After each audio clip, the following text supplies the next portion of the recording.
Ma'am si Carla Estrada napasigaw sa kanyang nadiskubre kay Andrea Brillantes at Daniel Padilla. Natulala ngayon si Catherine Bernardo.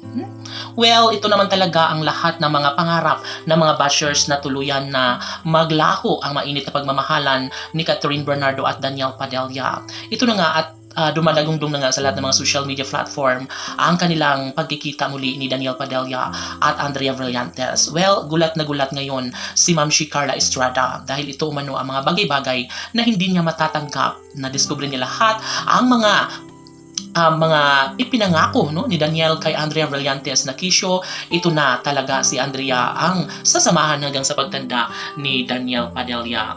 Napasigaw ang nag-iisang Ma'am si Carla ng bayan na si Carla Estrada. Of course, ito umano ang mga bagay na hindi niya matatanggap dahil sa puntong ito ay tila ba mayroon na nga ng kasagutan ang lahat ng mga pangarap ni Ma'am si Carla Estrada na hindi na siguro makakayanin pang makabangon at ituloy ang pag-iisang dibdib ni Catherine Bernardo at Daniel Padilla. Subalit ganun pa man ay hindi na ito ang nais ng lahat.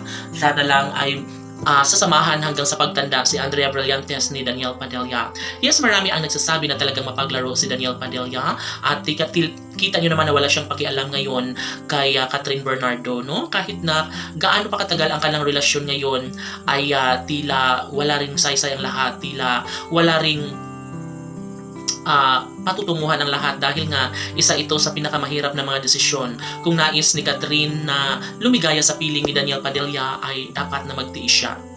Dahil sabi nga ng kanilang mga bashers na hindi siya pipiliin hanggat nariyan si Andrea Brillantes dahil tsak umano na si Daniel Padilla ay habol na habol ngayon kay Andrea Brillantes. Kaya naiiwan na sa ere ang babaeng minahal noon ni Daniel Padilla na si Catherine Bernardo. Sumasakit ito para sa lahat, no? Milyon-milyong mga taga-subaybay ang nanghihinayang sa relasyon ni Catherine Bernardo at Daniel Padilla. Ngunit ano pa nga ba ang kanilang magagawa kung talagang nais ni Catherine na matuloy ang kanilang kasal ni Daniel Padilla ay maghintay na lang siya tahimik na maghihintay ang nag-iisang Catherine Bernardo habang habang maligaya sa piling ni Daniel Padilla si Andrea Brillantes. Of course, napakahirap na desisyon ito kung maghintay lang siya payo ng kanilang mga taga-subaybay at syempre kay Ma'am si Carla Estrada na dapat lamang talaga na lumaban si Catherine Bernardo. Dapat kung gusto niya ay kalimutan na lang niya ang gwapong aktor na si Daniel dahil wala naman itong puwang sa kanyang puso na dapat ay kalimutan na lang at hayaan na lang na magsama sila ni Andrea at Daniel. Dahil ito ang kanilang kagustuhan at ito ang kanilang pangarap noon pa man. Sana'y